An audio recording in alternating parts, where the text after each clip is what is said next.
That damn Bigfoot. We're gonna keep going up in elevation, people. There was a Bigfoot at Panther Creek. We just left Panther Creek where the Bigfoot sighting would have been. And now we're heading up top to where there's been another couple of Bigfoot sightings. One of them, our friend Anthony Moffat, he interviews his buddy that had a Bigfoot sighting up here on top.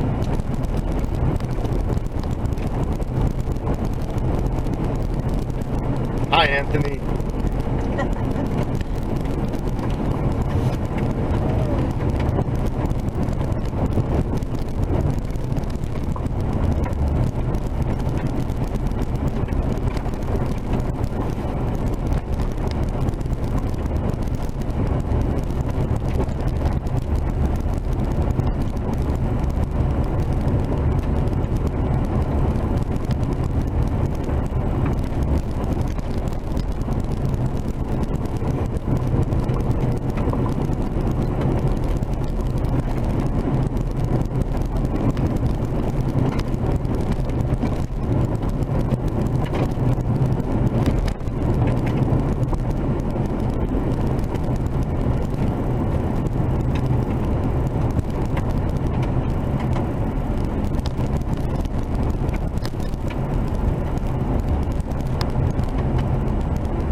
Dropping the higher we get. Oh, there's 10 more degrees. Yep, we're gonna get up to elevations where we saw the bear last night to look for Bigfoot. I really feel like this time of year, this is where the Bigfoot would want to be. It's these high elevations. Well, that'll take us to the last Bigfoot sighting really close. Right. We're going, oh, we've never been on this one. This is new country for us. And the reason we decided to take this direction is because this takes us closer to the most recent Bigfoot sighting.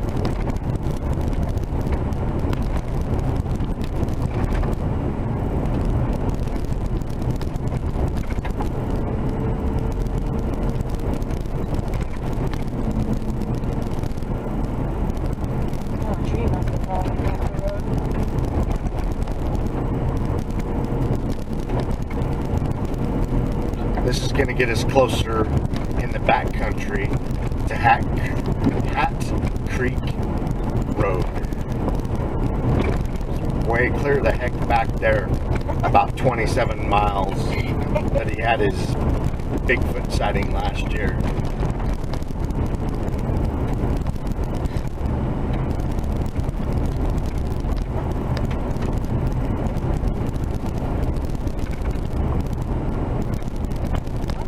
Now we're gonna be somewhere I've never been.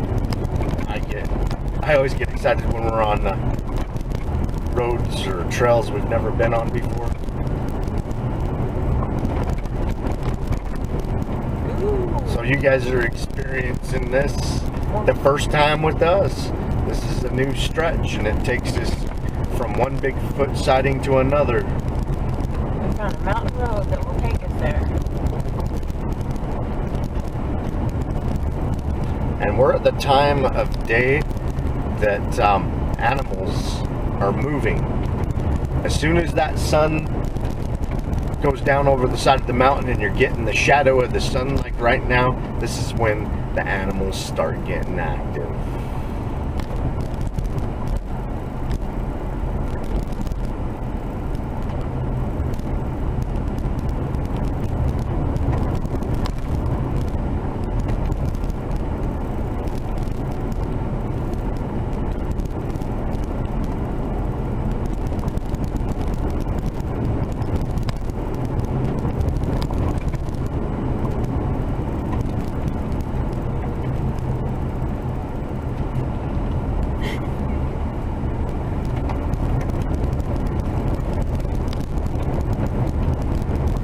This is really squatchy back here. Oh yeah, it's dropped 15 degrees. Yeah. In the last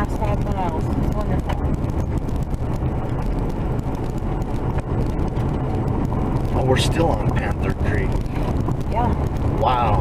We usually This part of Panther Creek we haven't been on. no, we usually bump up over top of the mountain and end up down in Salmon, but I think Wow. this is going to take us clear to Challis. We're going to find out where Panther Creek starts, I'm sure. Wow. I got the chills. So cool.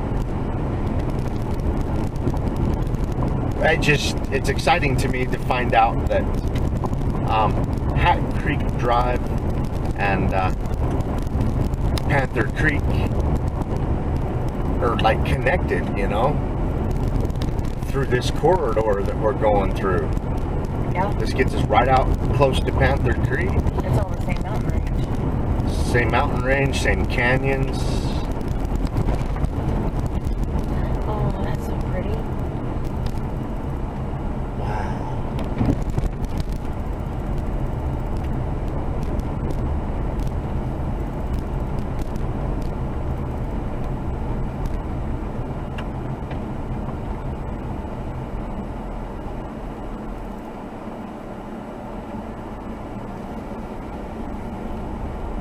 Total Bigfoot country. Oh my gosh.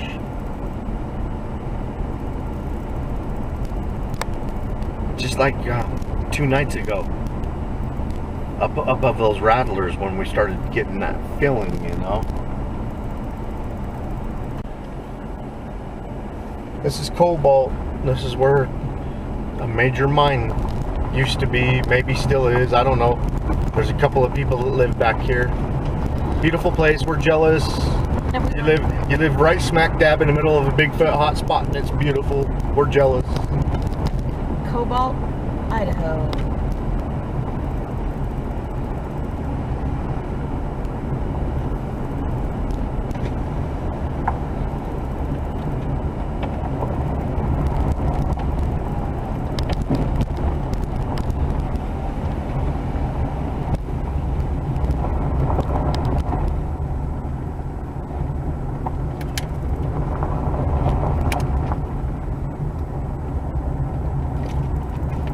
I have drank so much water on this expedition. It's so hot. Jenny and I have killed off a case of water in 3 days, and we bought another case this morning, and we're starting in on it. And every morning we started with a 46 ounce water in a month. Of ice. Yeah. But it's between 95 and 100 degrees.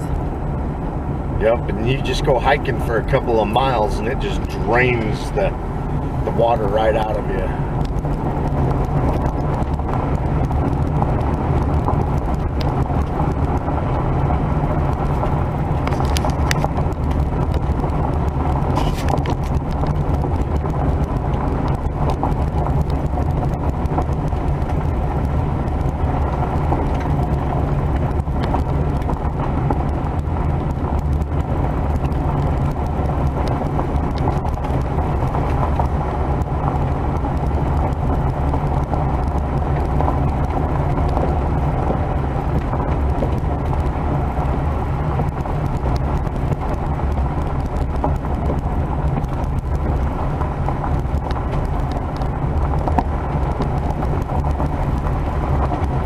I've washed the windows 3 times today.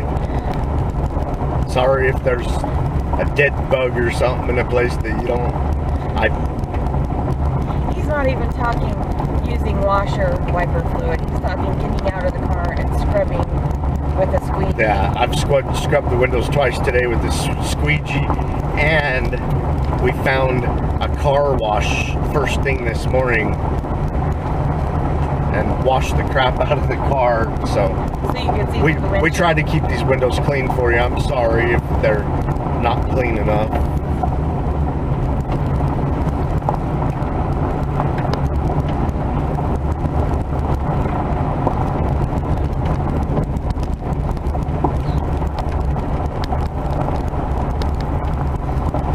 Wow, this is all new to us.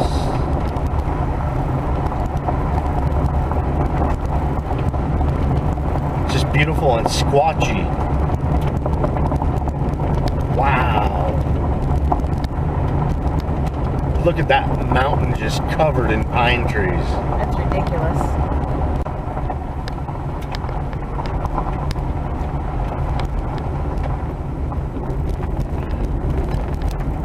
We're getting into an area, I mean, it's remote and thick and crazy, but every once in a great while you'll see someone with a summer home or a year-round home.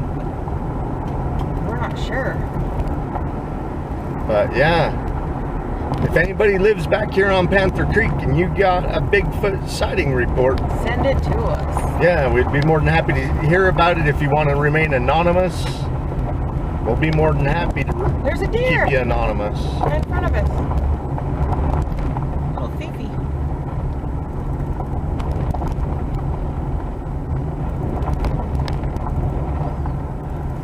There she is.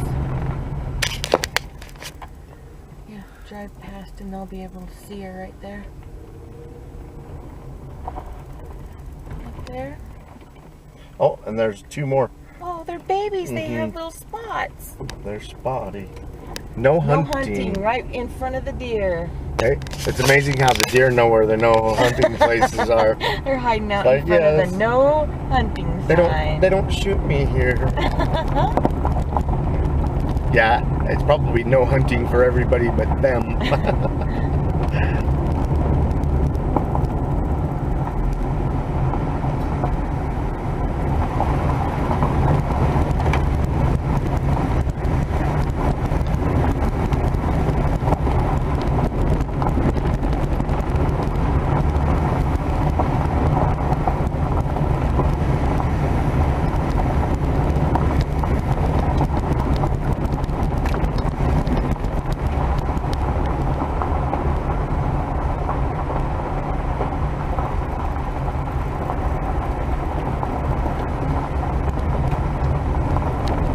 They may have some year-round residents back here because they're running some power back here. Look how old those poles are, though. They still use the glass little filaments. Yeah, they're ceramic. Yeah.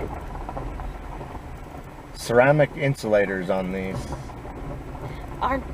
Well, some of them are glass.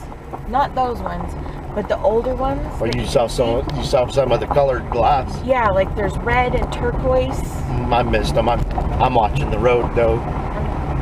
I should have pointed those out because that's interesting. They sell those at antique shops and whatnot and boutiques, and a lot of people don't know what they are, but they're actually the glass pieces that fit on the old telephone wires.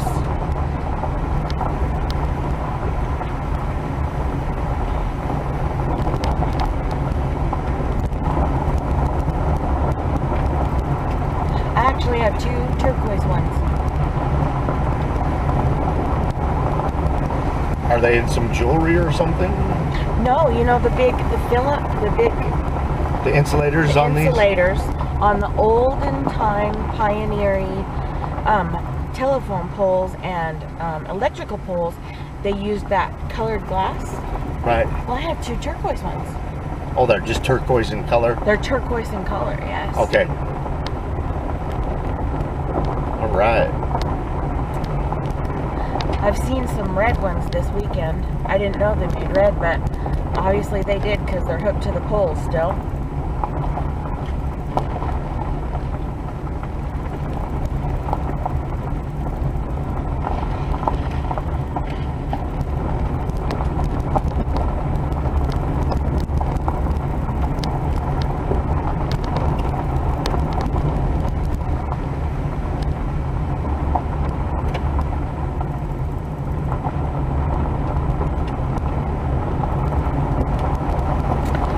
Big rock fields that slide down the mountain like this. Yeah. Pika will make their homes. And pika are the cutest little animals. You can go look them up on the internet if you don't know what a pika is. But they look just like Pikachu. They're real cute little pikas. Red belly marmosets, the larger rocks like that. They like the ones that are like boulder. The size of a bowling ball to the size of, a big boulder the size of a car. They like living in those. You'll find yellow belly marmosets, the males will pick sections like that to defend and get a harem of females. We've actually seen one of those. Right. Sasquatch Canyon. And where we're from, I knew him as a rock chuck before I knew him as a yellow belly marmoset. That's kind of the local slang for him, is rock chuck. Just like whenever you hear us call a rodent a potbelly, that is really a prairie dog. So when you hear us call something a potbelly, I call it a pot gut. A pot gut or a potbelly? It's a prairie dog.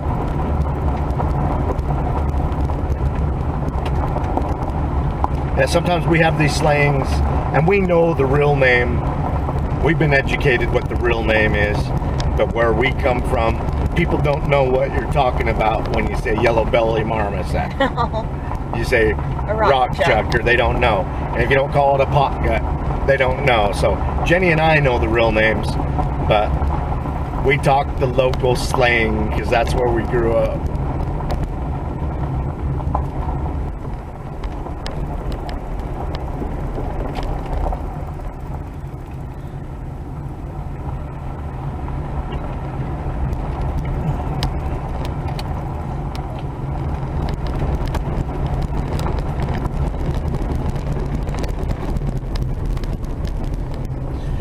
All of my life, since I was a young kid, I've been a Bigfoot enthusiast. Ever since my grandfather told me about his Bigfoot sighting in the 30s when I was a little kid. It just, you know, and then the Patterson footage that was going around, my grandpa telling me that they were real because he saw 3 of them for a pretty good length of time, close up. You know, it turned me into an enthusiast. And, you know, once in a great while, my family would camp in a place I knew there was Bigfoot sightings, but you know, I wasn't like, you know, my parents weren't listening to me. I was like, let's camp here, there's Bigfoot there. But you know, I knew when we were camping in a place because I read all the stuff growing up, and there wasn't very much when I was a little kid. You know, there was maybe a dozen Bigfoot books, and I read them all 100 times. So it wasn't until I was you know, close to my 30s that I could actually go to Bigfoot sightings hotspots a lot. A couple of times a year after I turned 18, I would camp a weekend or 2 a year at Bigfoot sighting places. And then about 10 years ago, in 2007, I got really serious about starting this organization. And that's when I started going intensely. And now we go on about an average of 36 Bigfoot expeditions a year, and we consider an expedition camping in a Bigfoot sighting hotspot for 2 nights or more. We consider an expedition, and this expedition you guys are on with us right now is a 5-day expedition.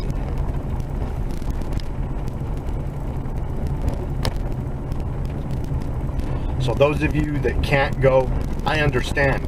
Most of my life I had other priorities and commitments, you know, mostly to my kids, or before I had my kids, I just couldn't afford it. So I feel very fortunate right now that I'm in a position where my kids are more independent and I can afford to actually go.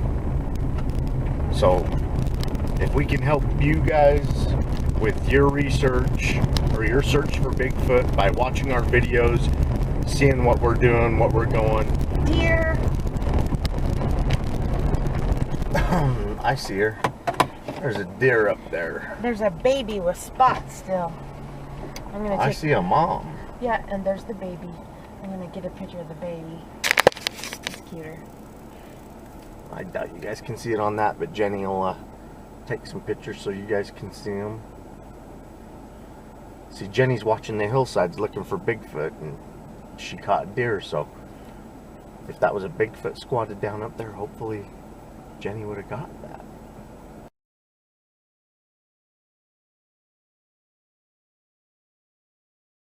Bigfoot food was up on that mountain. Yeah, she had twin babies. I couldn't get both of them in the same frame because they were too far apart.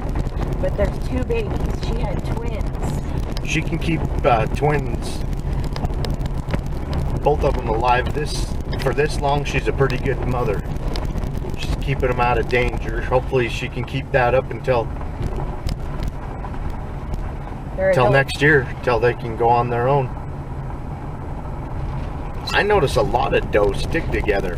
A mom will have some baby girls, and they'll just stick with the mom, and then they'll have babies of their own, and it's the mom with her new babies, 2 of her does with their babies, and you know, their little herd of related animals.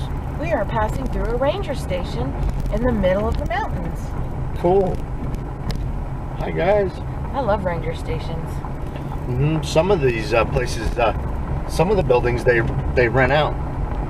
You know, you get online to us.gov and you can go find some of these places and get reservations and come in here and stay in some of the places the rangers do. Even some of the fire towers they rent out. They rent out fire towers for in Utah for the last 2 years in a row. They finally started renting them out, some of them, and Idaho rents them out. Oregon and Washington, they rent out fire towers. A couple of fire towers, I'm not going to say their names. Jenny and I have been trying to get reservations to those fire towers for a couple of years, and they seem pretty popular because they've been pretty hard to get, and we plan our expeditions out 6 months, 6 months in advance, and we have a hard time getting a hold of fire towers.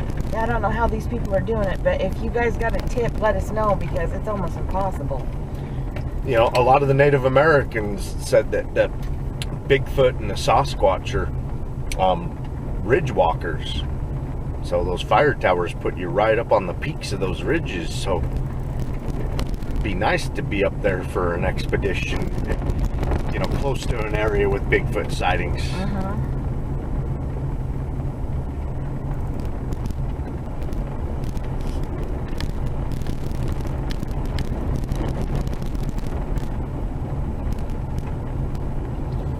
This is cool. Instead of going up to the top to the lakes up there where there were some Bigfoot sightings, we're going to stay on Panther Creek where there's been 2 Bigfoot sightings that we know of.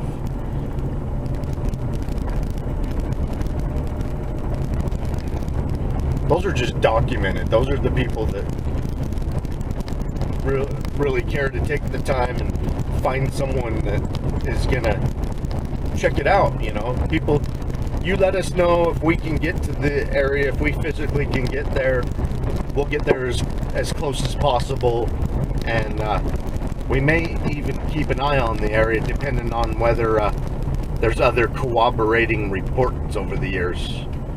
We like to go to places with a history. So this Bigfoot sighting that happened last year, there's also a history of them, and so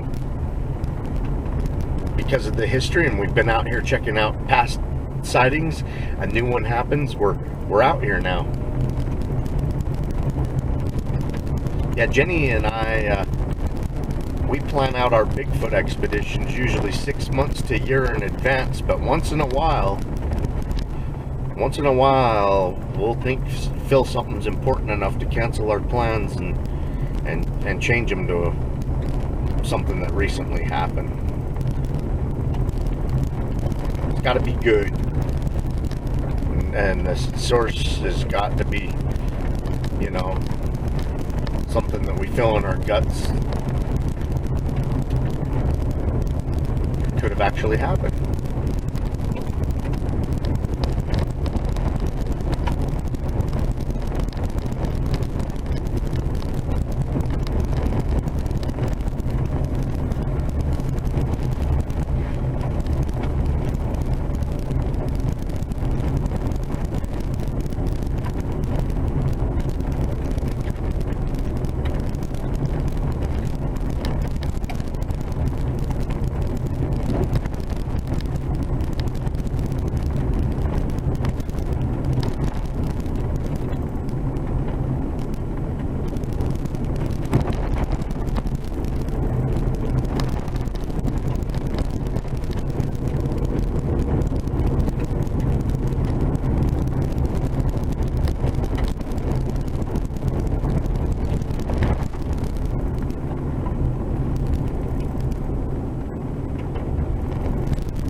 Wood Tick Creek Trail.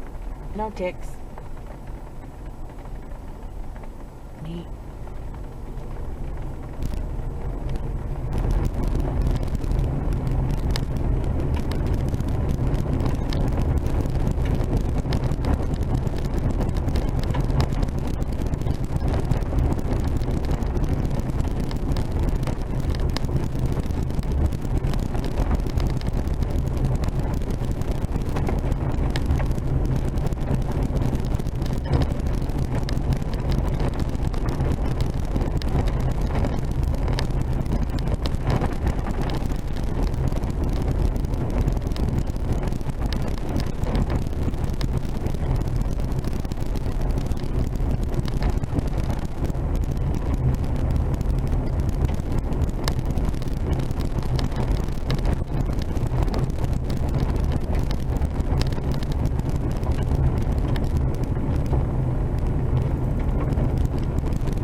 Dipped below 70. It's wonderful.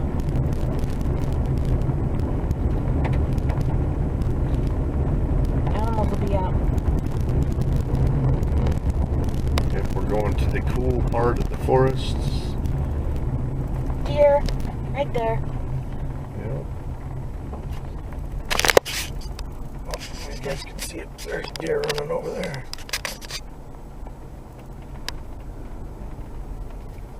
Well, there's a couple of them.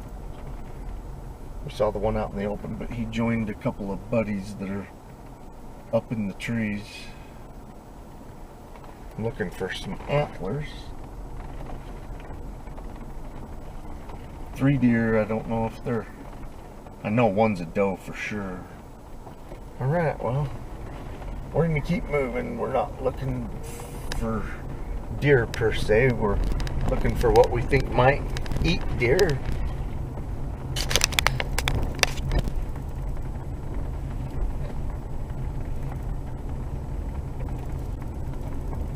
It's funny how we just started talking about how animals are going to be coming out, and then Jenny's like, there's a deer. There was actually 3 of them. 3 that I saw. There was 2 up hiding in the trees.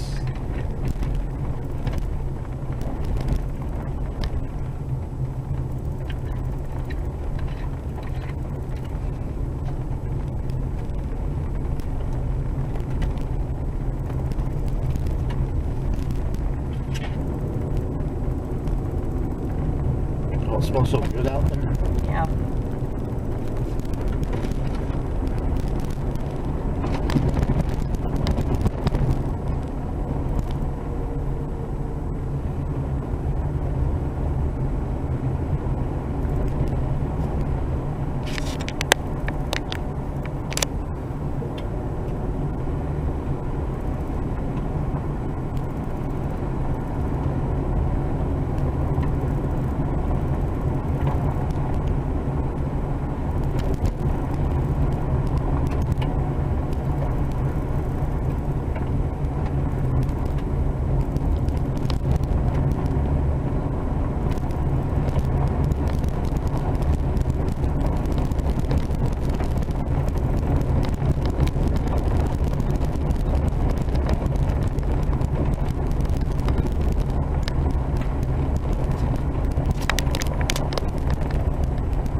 we're just in hunting mode.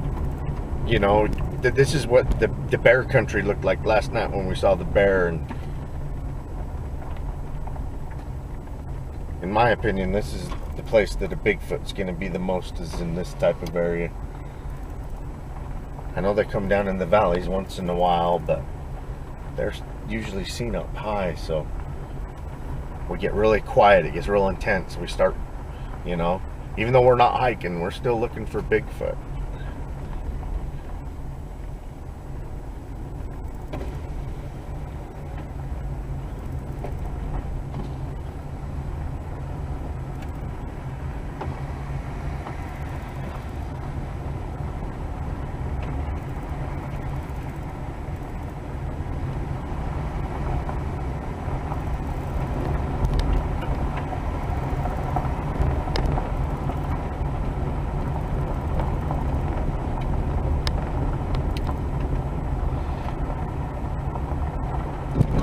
In the last 12 months, I have heard, or I have had Bigfoot reported by bear hunters.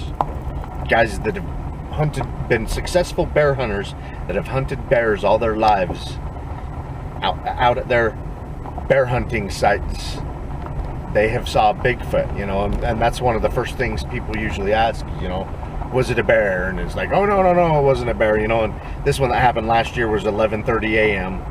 But anyway, over the last year, at least, well, three different bear hunters have reported their Bigfoot sightings to me. Now, these guys know what bears look like. They hunt them, they've killed them, they've handled them.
Feels nice.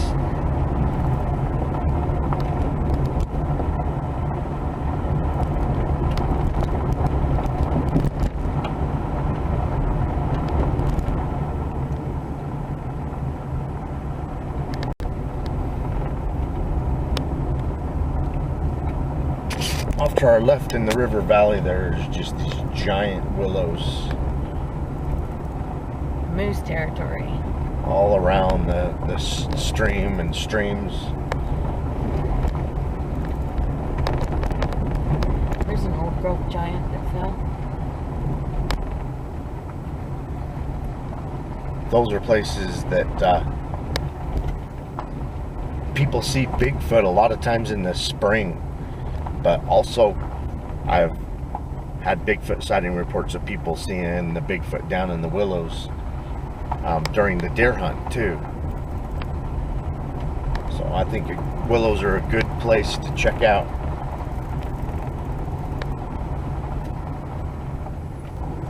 This reminds me of Sasquatch Canyon in Utah. Yeah, it does. You know, there's that big long section where you got, the streams. Panther Creek's still pretty big down there going through all those willows. But yeah, you got Sasquatch Creek. Comes down Sasquatch Canyon.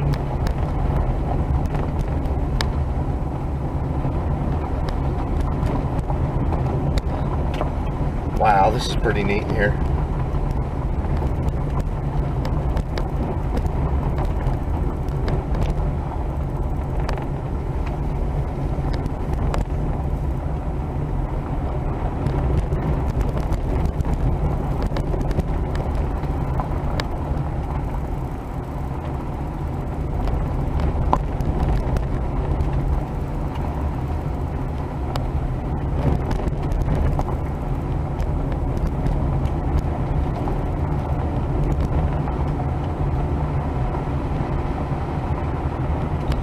spend a week backpacking down there, you'll see a squatch maybe and a bear for sure. Probably for sure some moose. Yeah. Moose love the willows. You'll find black bears in them too. And if there's grizzlies in the area, they like the willows.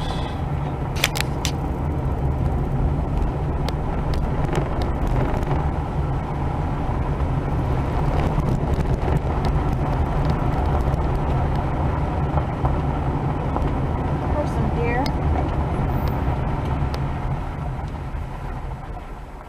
No horns. Just girls.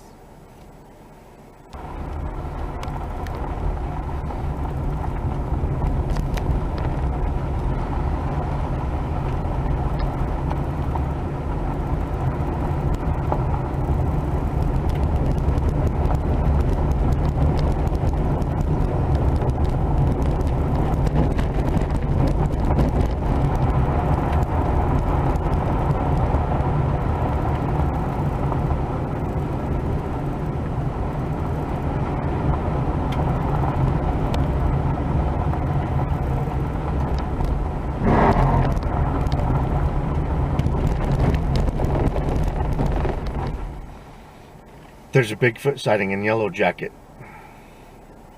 Oh my gosh, there's another. This is where a couple of Bigfoot sightings converge right here.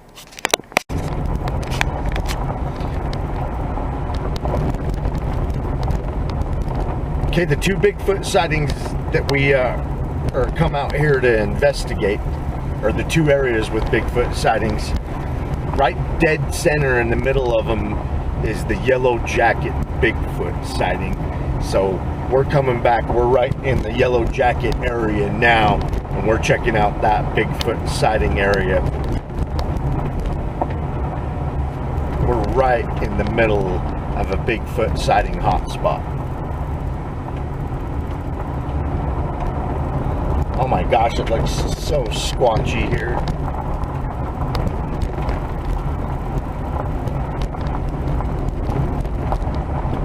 Oh, and the temperature just keeps dropping. It feels so nice.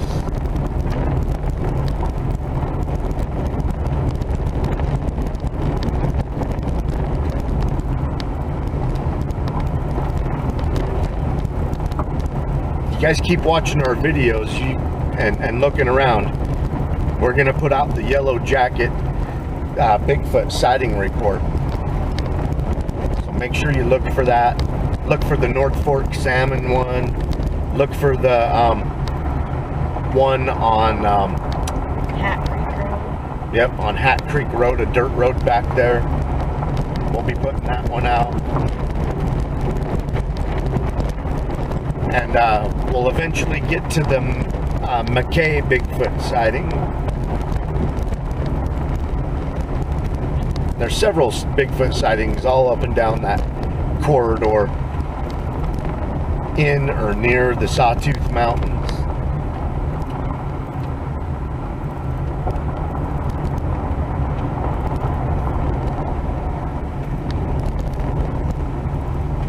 You know, we're close to the river of no return. Yeah. We're Bigfooting on the north side of it, and then a lot of times we're in Deadwood Bigfooting on the south side of it. It's kind of crazy how both sides of the river of no return are Bigfoot sighting hotspots.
This is the 4th Bigfoot sighting location we've been to in 24 hours.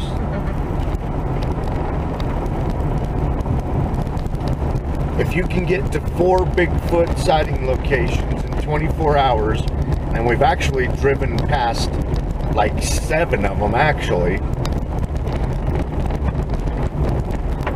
You know, if you have that many within driving distance, especially on dirt roads, from your base camp, you're in a good spot in my opinion.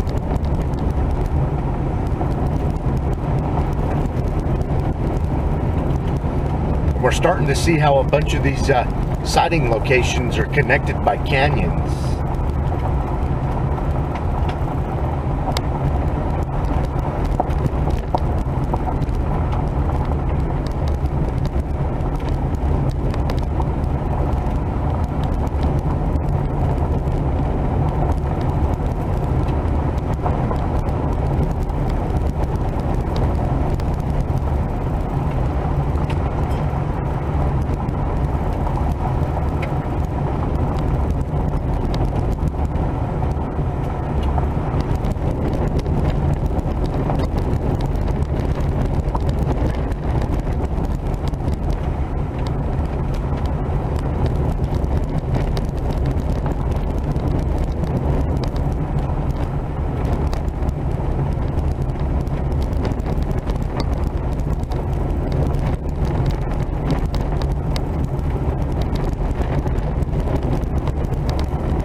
Very squatchy back here.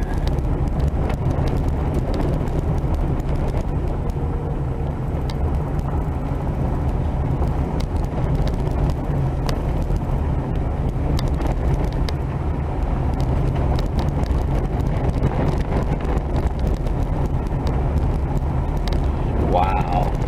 Look how thick everything is.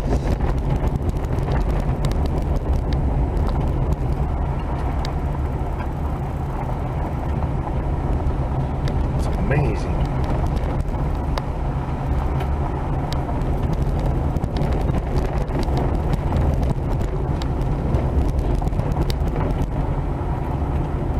Guess we're going to be using our spotlights in about an hour.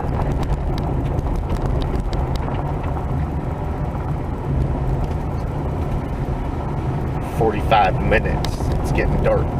It's 62 degrees. Yeah. It was 66 at the place we saw the bear last night. Wow. I think we found the pocket of cold air. This is where the Bigfoots are going to be.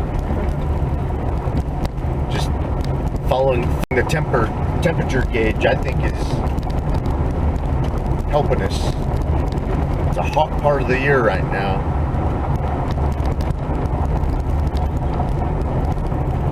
It's 60 degrees. Just keeps dropping back here.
place on its Yellowstone jacket Yeah, like that road back there. and go for a hike.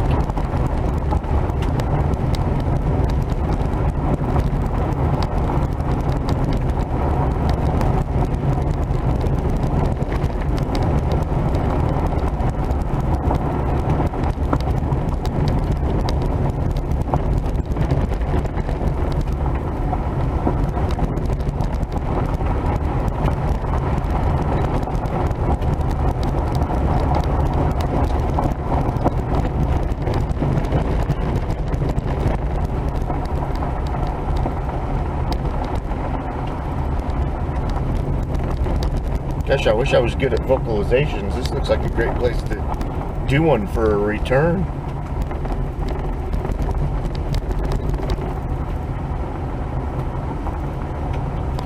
I don't do vocalizations. I'm not good at them, and I think they, even if you are, I think they scare the Bigfoot away. You might get them to return your call, but I think they're going to leave afterwards. They know it's not another Bigfoot. After a second, they figure it out.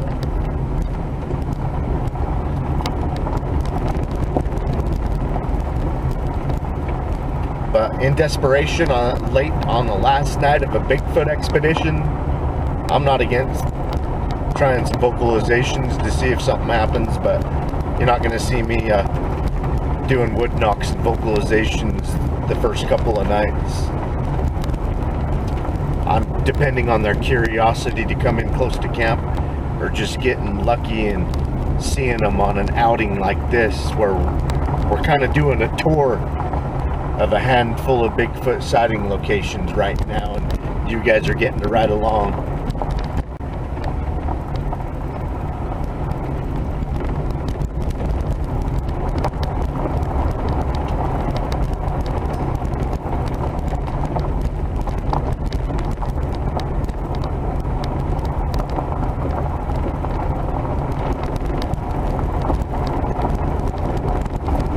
There are so many amazing places in Idaho to look for Bigfoot.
This is like the squatchiest place I've been to in this expedition.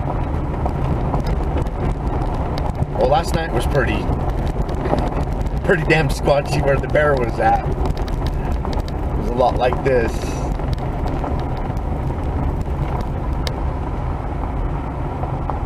Wow.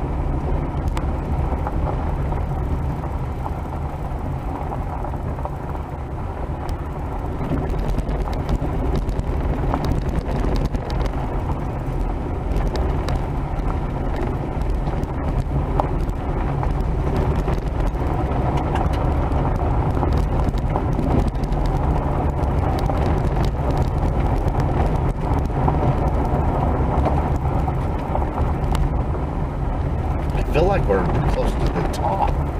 Yeah. I kind of want to see what the top looks like. Because we're seeing the tops of the other mountains. Got to be close to the top to this one.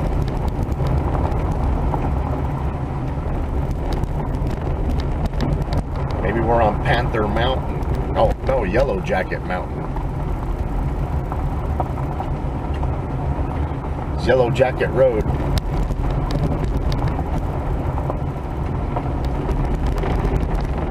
looking on a map where this yellow jacket was, I, you know, thought, yeah, maybe one day I'll end up out there, blah, blah, blah, blah. I didn't even plan it today.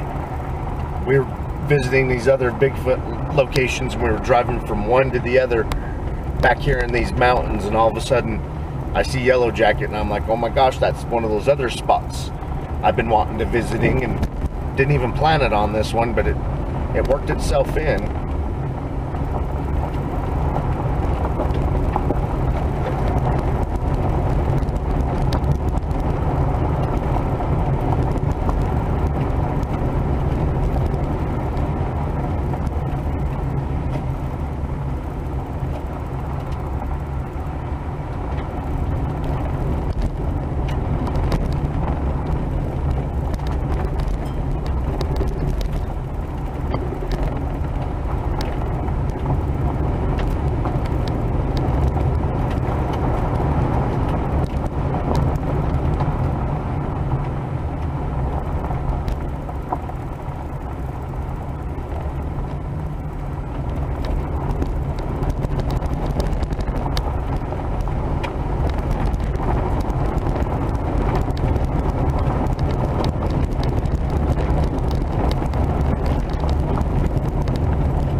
Next time we stop, we need to get the spotlights out.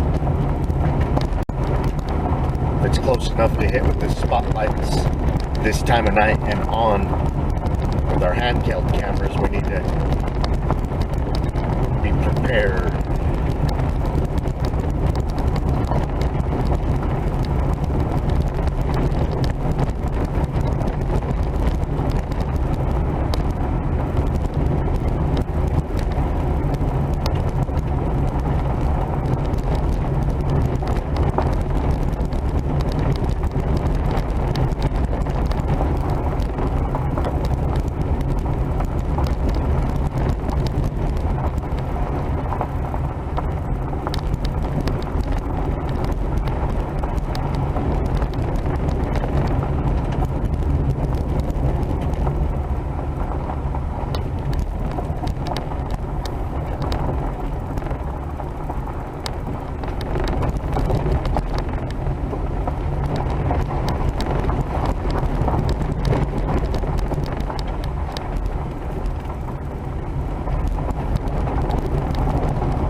Look how high we are.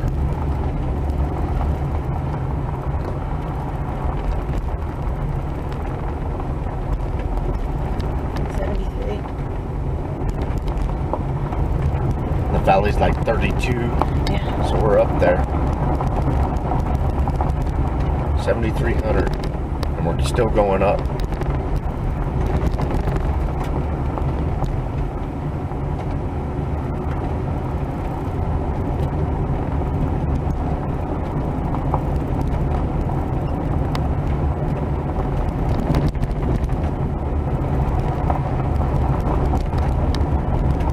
My ears are popping. We may have made it to the top. Looks like we may be on the Ridgewalker spine of the mountain.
Alright, we took a look around the area, around Yellow Jacket.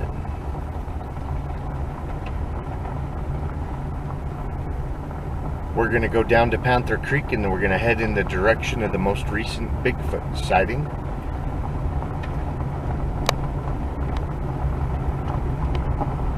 And that's close to 50 miles. 50 miles left on this dirt road Bigfoot roundtable drive.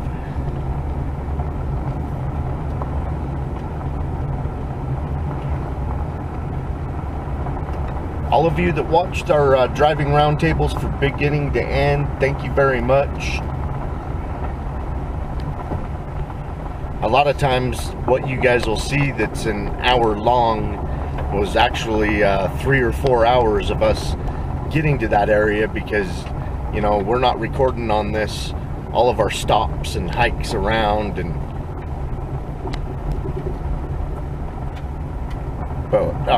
you guys do see our hikes around on other videos. We just don't want to make these roundtable drives 5 hours long.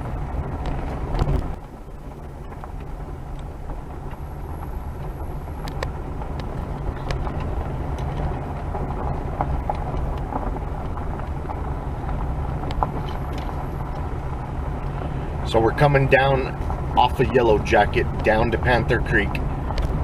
2 Bigfoot sightings between both the places.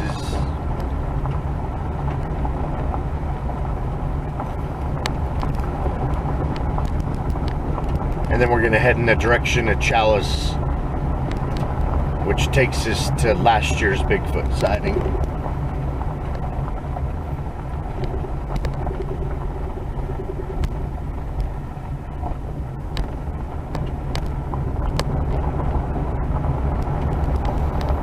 Yeah, while we were on top of this mountain where this Yellow Jacket takes us to, there's a lake on the top, and Jenny's saying, I wish there was more daylight left. Yeah, we use every inch a day, and then we Bigfoot on into the night. And you guys have seen a lot of our night hike Bigfoot expedition videos. We get out there and hike at night.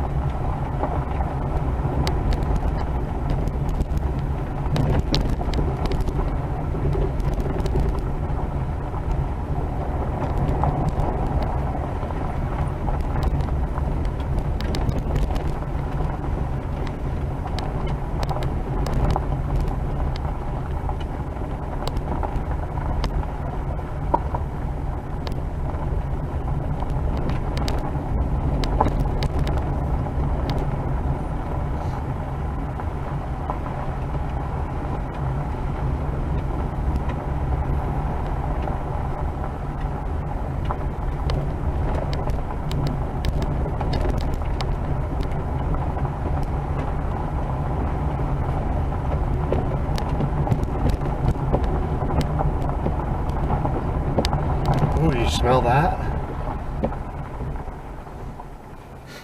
I can smell an animal. Can you smell it, Jenny? No.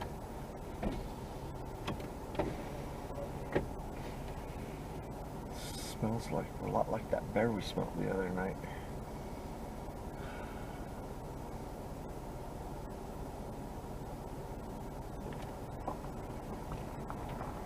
Yuck.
Did you put the other spotlight right in front of you on the floor?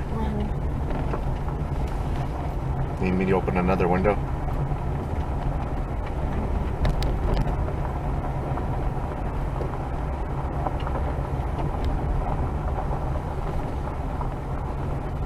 We're just about down to Panther Creek.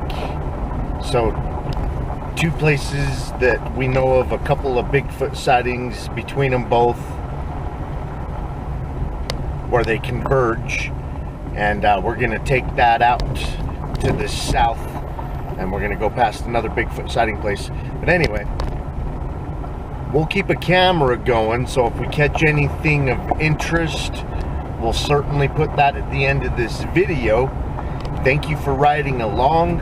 I hope you enjoyed this Bigfoot roundtable drive on a dirt road and a Bigfoot sighting hotspot in the beautiful Idaho area. Keep on watching. We're gonna keep on squatching.